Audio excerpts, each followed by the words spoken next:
Obsession of Beast is a complete novel. So let's start it. وہ treadmill پر تیز تیز دوڑ رہا تھا. اس کا خاص ملازم اس کے پیچھے اپنے ہاتھ میں ٹاول لیے کھڑا تھا، جبکہ پاس پڑی اس چھوٹی میز پر فریش جوس رکھا ہوا تھا جو ابھی ابھی دانت نے لا کے رکھا تھا. سر کمرے کا دروازہ آدھا کھلا ہوا تھا، اس لیے وہ شخص بنا دستک دیے خوشی سے اندر آ گیا. اس کے اس طرح اندر آنے پر جہاں داد نے اسے گھبرا کے دیکھا، وہیں ٹریڈمل پہ دوڑتا ہوا شخص بھی اس سے اتر کر اسے دیکھنے لگا. اس نے بلیک کلر کا بنیان پہنا ہوا تھا جس میں پورا پسینے سے بھیگا ہوا تھا، جس سے صاف لگ رہا تھا وہ کافی دیر سے اپنے جم روم میں موجود ایکسرسائز کر رہا تھا. اس کے چاکلیٹ براؤن بال پسینے کی وجہ سے ماتھے پر چپکے ہوئے تھے، جبکہ ہیزل براؤن آنکھیں سامنے موجود شخص کو دیکھ رہی تھی. سر، آپ نے یہ شرٹ منگوائی تھی نا، تو میں لے آیا.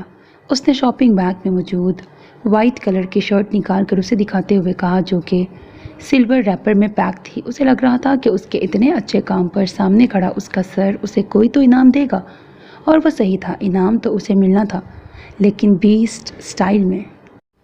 اس کے اشارہ کرتے ہی داد اس کے قریب چلا گیا اور اپنے ہاتھ میں موجود ٹاول اس کی طرف بڑھایا. تمہیں یہاں کام کرتے ہوئے کتنا وقت ہوا ہے؟ بھاری گمبھیر آواز اس جگہ گونجی. اس کی نظریں مستقیم پر جمی ہوئی تھیں، جبکہ ہاتھوں سے وہ اپنے سفید بدن پر موجود پسینہ ٹاول کی مدد سے صاف کر رہا تھا. سر، 1 ہفتہ. اس 1 ہفتے کے اندر میں نے تم سے کتنے کام کروائے ہیں؟ سر، آپ نے مجھ سے یہ پہلا کام کروایا ہے. اب کی بار مستقیم بھی گھبرا چکا تھا. مطلب پہلا کام، پہلی غلطی اور آخری دن. اس کے آخری دن بولتے ہی مستقیم کا جیسے سانس رک چکا تھا. فکر مت کرو، زندگی کا آخری دن نہیں کہہ رہا، کام کا کہہ رہا ہوں. پہلی غلطی ہے اس لیے چھوڑ رہا ہوں، ورنہ تم مجھے جانتے نہیں ہو. آج کے بعد تم مجھے یہاں نظر بھی مت آؤ. جوس کا گلاس جو داد نے اسے دیا تھا اس میں سے چند سپ لے کر اس نے واپس رکھا اور وہاں سے چلا گیا. سر، اس شرٹ کا کیا کروں؟ اس نے اپنے ہاتھ میں موجود وہ مہنگی شرٹ اس کی طرف بڑھائی، لیکن اس نے نہیں چھوا. جلا دو، ایک لفظ کہہ کے وہ وہاں سے چلا گیا، جبکہ مستقیم حیرت سے اسے دیکھ رہا تھا. کیا ہوا، منہ کیوں کھل گیا؟ اس کے کمرے سے جاتے ہی داد نے مستقیم کو دیکھتے ہوئے کہا، تو کیا خوش ہوں؟ مجھے بولا تھا 2 گھنٹے کے اندر اندر یہ شرٹ لا کے انہیں دوں، چاہے کتنے کی ہی کیوں نہ ہو، چاہے کتنے کی کیوں نہ لینی پڑے، اور وہ بھی صرف اسی سے جس نے یہ خریدی تھی. میں اس آدمی کو ڈبل قیمت دے کے یہ شرٹ لایا، وہ بھی 1.5 گھنٹے میں، اور مجھے انعام کی بجائے نوکری سے نکالا جا رہا ہے، اور بول رہے ہیں شرٹ جلا دو. یہ بیسٹ کی طرف سے انعام ہی ہے کہ تم یہاں زندہ کھڑے ہو، ورنہ جس طرح تم بنا اجازت کمرے میں آئے تھے نا، اس وقت اپنی آخری سانسیں لے رہے ہوتے. یہ شرٹ بیسٹ اسے نہیں پہنے گا، تو اتنے پیسے خرچ کر کے منگوائی کیوں؟ کیونکہ اس پہ بیسٹ کی نظر پڑ چکی تھی. لیکن شاپ کیپر نے کہا کہ یہ بک چکی ہے، اس لیے اس نے یہ شرٹ منگوائی کیونکہ اسے یہ پسند آ چکی تھی، اور جو چیز اسے پسند آ جائے تو وہ اسے کسی کو نہیں دیتا، اور اگر کوئی اور اس کی پسند کی ہوئی چیز کو لے لے تو نہ تو بیسٹ اسے خود استعمال کرتا ہے، نہ ہی دوسرے شخص کو کرنے دیتا ہے. اس شخص کو بھی مار دے گا جو اس کی چیز لینا چاہے، اور اپنی پسندیدہ اس چیز کو بھی ختم کر دے گا اگر کسی نے ہاتھ لگایا ہوگا، لیکن کسی کو دے گا نہیں. داد کے کہنے پر اس نے اپنا ماتھے پر آیا پسینہ صاف کیا. اچھا ہی تھا جو بیسٹ نے اسے نوکری سے نکال دیا تھا. جو شخص آدھ کھلے دروازے سے بنا اجازت آنے پر جان سے مار سکتا ہے، وہ بڑی غلطی پہ کیا سزا دے گا؟ اس کی پہلی غلطی معاف کرتی، لیکن دوسری وہ معاف نہیں کرتا، بلکہ شاید معافی مانگنے کا موقع بھی نہیں دیتا. کمرے میں داخل ہوتے ہی اے سی کی ٹھنڈی ہوا اس کے وجود سے ٹکرائی. کمرے کی ہر چیز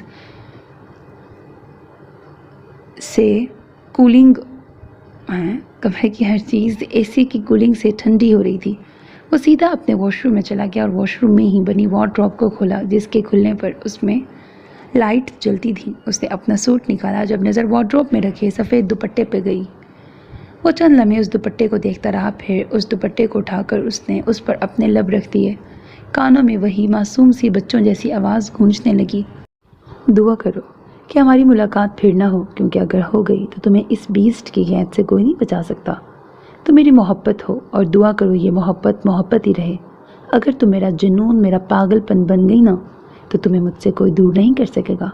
پھر تمہیں ساری عمر بیسٹ کی قید میں ہی رہنا ہوگا. دعا کرو کہ ہم پھر کبھی نہ ملیں، کیونکہ تمہاری نازک جان مجھے جھیل نہیں پائے گی. تمہاری اور میری دنیا الگ ہے، اور میں تمہیں اپنی اس دنیا میں نہیں لانا چاہتا. بس شرط صرف یہ ہے کہ ہم پھر کبھی نہ ملیں. اس دوپٹے پر نظریں جمائے وہ سرگوشی بھرے انداز میں کہہ رہا تھا، لیکن دل میں یہی خواہش تھی کہ وہ دوبارہ مل جائے۔ اس لڑکی کو ڈھونڈنا بیسٹ کے لیے مشکل نہیں تھا، لیکن اس نے اسے کبھی نہیں ڈھونڈا تھا، کیونکہ وہ نہیں چاہتا تھا کہ وہ معصوم اس خون خرابے والی دنیا میں آئے۔ ہاں، لیکن اگر اسے دوبارہ وہ ملی تو وہ اسے کسی قیمت پر نہیں چھوڑے گا۔ اگر قدرت نے اس لڑکی کو اس کے لیے رکھا تو وہ اسے ضرور ملے گی، اور پھر بیسٹ کی ہی رہے گی۔ احد میرا بچہ، تم باپ بن گئے ہو، ماشاءاللہ سے بیٹی ہوئی ہے۔ اس کے فون اٹھاتے ہی زہرا بیگم نے خوشی سے لبریز لہجے میں کہا، جبکہ دوسری طرف تو وہ ان کی بات سن کے شاکڈ ہو چکا تھا۔ آپ سچ کہہ رہی ہیں ماما؟ کیا میں واقعی؟ خوشی سے اس کے الفاظ ادا نہیں ہو پا رہے تھے۔ ہاں میرا بچہ، تم بس جلدی سے آ جاؤ۔ حریم کیسی ہے؟ وہ ٹھیک تو ہے نا؟ وہ بھی بالکل ٹھیک ہے، بس یہاں تمہارا ہی انتظار ہے۔ آپ فکر مت کیجیے، میں جلدی آنے کی پوری کوشش کروں گا۔ اس کی آواز بھیگ چکی تھی اور زہرا بیگم جانتی تھیں کہ وہ اس وقت رو بھی رہا ہوگا۔ اس کی آنکھوں سے خوشی کی وجہ سے آنسو گر رہے ہوں گے۔ اسے دعائیں دے کے انہوں نے فون رکھ دیا۔ کیا ہوا احد بھائی، آپ رو رہے ہیں؟ کیپٹن شاداب نے اس کے پاس آ کے کہا، جس پر اس نے مسکراتے ہوئے اپنے آنسو صاف کیے۔ میں باپ بن گیا شاداب، میری بیٹی ہوئی ہے۔ خوشی اس کے لہجے سے پوچھ رہی تھی۔ اس کا دل چاہ رہا تھا کہ وہ ہر کسی کو اپنی اس خوشی کی خبر میں شریک کرے۔ آپ سچ کہہ رہے ہیں؟ مطلب کیپٹن احد کی بیٹی ہوئی ہے؟ ہاں شاداب، میری بیٹی ہوئی ہے۔ خوشی اس کے چہرے سے ہی جھلک رہی تھی، بس اب اسے تو اس بات کا انتظار تھا کہ جلدی سے وہ یہ مشن کمپلیٹ کر کے اپنی بیوی اور بیٹی کے پاس چلا جائے۔ روحا، کیا دیکھ رہی ہو؟ روحا کب سے زہرا بیگم کی گود میں موجود کمبل میں لپٹی اس بچی کو دیکھ رہی تھی، اور اس کے مسلسل اسی طرح سے دیکھنے پر حریم نے فکرمندی سے اسے دیکھتے ہوئے کہا۔ اس وقت ہاسپٹل کے کمرے میں حریم کے ساتھ بس وہ دونوں ہی موجود تھی۔ میں کچھ سوچ رہی ہوں۔ تم بھی سوچتی ہو؟ خیر، کیا سوچ رہی ہو؟ زہرا بیگم نے ایک نظر اپنی بیٹی کو دیکھ کر دوبارہ نظریں اپنی پوتی کی طرف کر لیں۔ میں یہ سوچ رہی ہوں کہ یہ پیدا کیسے ہوئی؟ روحا، جیسے سارے بچے پیدا ہوتے ہیں یہ بھی ویسے ہی پیدا ہوئی۔ نہیں ماما، میری دوست بتا رہی تھی کہ جب میاں بیوی ایک ساتھ ہوتے ہیں نا، جب بیبی پیدا ہوتے ہیں، لیکن بھائی تو 1 مہینے سے مشن پہ گئے ہوئے ہیں، تو یہ پیدا کیسے ہوئی؟ اس نے الجھن بھرے انداز میں کہا۔ اس کا چہرہ دیکھ کر حریم نے اپنی ہنسی دبائی، جبکہ زہرا بیگم نے زور سے اس کا کان کھینچا۔ اف ماما، کیا کر رہی ہیں؟ چھوڑیں۔ کون سی دوست ہے جو یہ الٹی سیدھی پٹیاں پڑھا رہی ہے تمہیں؟ ذرا مجھے نمبر دو اس کا، میں بھی تو پوچھوں کہ میاں بیوی کے ساتھ ہونے سے ایسا کیا ہوتا ہے جو بچے پیدا ہو جاتے ہیں۔ زہرا بیگم کے سخت لہجے سے اسے یہ تو اندازہ ہو گیا تھا کہ اس نے کچھ غلط بول دیا ہے، لیکن کیا غلط بولا یہ اسے سمجھ نہیں آئی تھی۔ اس نے تو وہی کہا تھا جو اس کی دوست نے اسے بولا تھا۔ اس نے ایک نظر بیڈ پہ لیٹی حریم کو دیکھا جو اپنی مسکراہٹ دبا رہی تھی، اور پھر ایک نظر زہرا بیگم کو جو اپنی گود میں موجود اپنی روتی ہوئی پوتی کو چپ کروا رہی تھی۔ زہرا بیگم نے اسے ڈانٹ دیا تھا، مطلب اب ان کے سامنے یہ بات کرنے سے اگلی دفعہ مار بھی پڑ سکتی ہے، تو اس لیے اب یہ بات اسے حریم سے پوچھنی تھی تاکہ اس کی کنفیوژن ختم ہو۔ زہرا بیگم کے کمرے سے جاتے ہی اس نے روحا کو اپنے قریب بلایا۔ تمہارا ایڈمیشن ہو گیا؟ نہیں، پاپا سے کہا تھا، انہوں نے کہا تھا آج ہم جائیں گے اور میں فارم لے آؤں گی، لیکن بیبی کی وجہ سے پروگرام چینج ہو گیا۔ اس نے کاٹ میں لیٹی بیبی کی طرف اشارہ کیا۔ بہت خوشی ہو رہی ہے تمہیں کالج جانے کی؟ ہاں بھابھی، خوشی تو بہت ہو رہی ہے، اب سب کو پتہ چلے گا روحا بڑی ہو گئی ہے۔ کالج میں جانے سے بڑے ہو جاتے ہیں؟ جی۔ اچھا مجھے بتائیں نا، ماما نے ڈانٹا کیوں؟ کیا میں نے کچھ غلط کہا تھا؟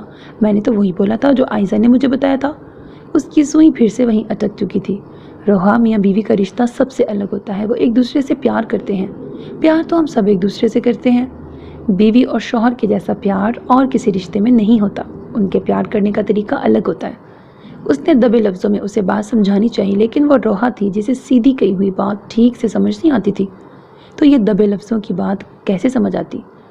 چھوڑو ان باتوں کو، بقول تمہارے تم اب بڑی ہو چکی ہو تو تم خود ہی ان باتوں کو سمجھ جاؤ گی، حریم نے پیار سے اس کا گال تپتپاتے ہوئے کہا۔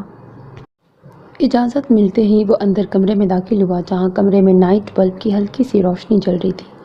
پورے کمرے میں اے سی کی ٹھنڈک کے ساتھ ساتھ سگریٹ کا دھواں بھی پھیلا ہوا تھا، جس سے یہ بات ظاہر ہو رہی تھی کہ یہ عمل کافی دیر سے چل رہا تھا۔ سر موہت کا پتہ چل گیا ہے، داد کے کہنے پر اس نے اپنی بند آنکھیں کھولیں اور انگلیوں میں دبا سگریٹ ایش ٹرے میں پھینکا۔ کہاں ہے وہ؟ سعودیہ میں۔ آپ کہیں تو اسے یہاں لے آؤں؟ نہیں، میں خود وہاں جاؤں گا، صبح ہونے سے پہلے میرے وہاں جانے کا سارا انتظام کرو۔ Okay sir. اپنا سر ہلا کر وہ اس کے کمرے سے نکل گیا۔ میں اسے کیسے اٹھاؤں گی؟ گر گئی تو؟